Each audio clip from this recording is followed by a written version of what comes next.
Friends, हम बहुत बार ऐसा देखते हैं कि दो लोगों में जिनमें बड़ी ही गहरी मोहब्बत थी, सडनली उनमें ब्रेकअप हो जाता है और एक पार्टनर दूसरे को अचानक कह देता है कि अब मैं तुम्हें नहीं चाहता और इस रिश्ते को हम कंटिन्यू नहीं कर सकते और अब हमें बस मेरा तो हो गया। तो जिसको ये सुनना पड़ता है वो तो बस शॉक्ड रह जाता है और उसे लगता है अब तो मेरी दुनिया ख़त्म हो गई, मेरी ज़िंदगी ख़त्म हो गई, क्योंकि अगर ये इंसान मुझे नहीं चाहता इसका मतलब है कि मुझे इस दुनिया में कोई नहीं चाहता, अब तो मुझे जीने का भी कोई मतलब नहीं है और ये दुनिया मेरे लिए बेकार है। तो जब भी मैं ऐसी बात सुनती हूँ तो मुझे एक बहुत पुराना गाना याद आता है कि बड़ा खूबसूरत सा गाना है कि कभी किसी को मुकम्मल जहां नहीं मिलता, कहीं ज़मीं तो कहीं आसमान नहीं मिलता। इसी गाने में एक खूबसूरत सा शेर है कि तेरे जहान में ऐसा नहीं कि प्यार ना हो, जहां उम्मीद हो इसकी वहाँ नहीं मिलता। तो फ्रेंड्स, मैं अपने सारे यूथ से या कपल से या जिन भी बच्चों में ऐसा ब्रेकअप होता है और जो ये सोच लेता है कि अब तो मेरी ज़िंदगी ख़राब है, अगर ये इंसान मुझे नहीं चाहता इसका मतलब मेरी ज़िंदगी ख़राब है, मैं उन सब से कहना चाहती हूँ कि एक्चुअली होता क्या है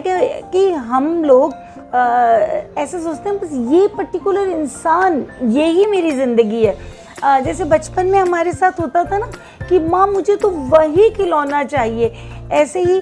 जब हम बड़े होते हैं तो इन रिश्तों से हमें ये पता चलता है कि जो हमारा वो जो इनर चाइल्ड है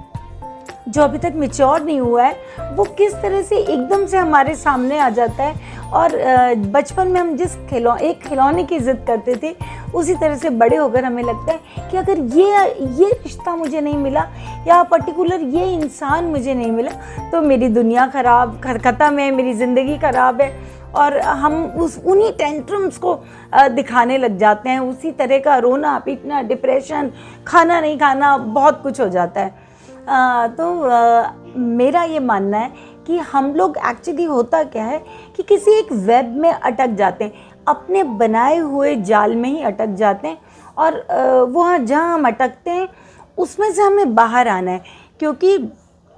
अगर हम अपने आप को इन चीज़ों से निकालेंगे और अपने चारों ओर नज़र घुमा के देखेंगे तो इस दुनिया में बहुत सारे लोग हैं जो हमें एडमायर करते हैं, हमें प्यार करते हैं, हमें एक्सेप्ट करते हैं, हमें वैलिडेट करते हैं, लेकिन हमारा ध्यान उन सब पे ना जाके हम उस अपने बनाए हुए जाल में ही अटक गए हैं। तो आप उस अपने बनाए हुए जाल में से बाहर निकलिए और देखिए कि ज़िंदगी कितनी खूबसूरत है, लोग बहुत सारे हैं जो आपको चाहते हैं। और जब आप इस